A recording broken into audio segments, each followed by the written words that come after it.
Вчера попладне во Центарот за култура Бели Мугри групата ученици кои учествуваа на државни надпревари и освоија високи награди пред кучанската публика одржаа концерт на кој се представија со композициите кои ги исполнија на надпреварите и со кои освоија високи награди.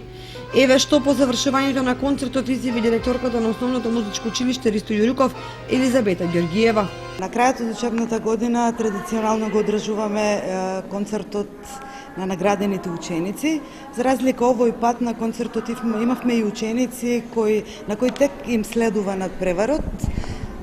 Во месец јуни, иако завршува годината, ние продолжуваме и понатаму. Нашите активности ќе завршат на 15 јуни. Тогаш ќе ги презентираме последните резултати од последниот меѓународен надпревар по пијано. Следна и последна активност за оваа учебна година е учество на учениците на меѓународен надпревар по пијано, кој ќе се одржи во месец јуни и од кој се очекува исто така освојување на една од трите највисоки награди и со тоа да биде заокружена уште една успешна учебна година за учениците и вработените од Основното музичко училиште Ристо Јуруков.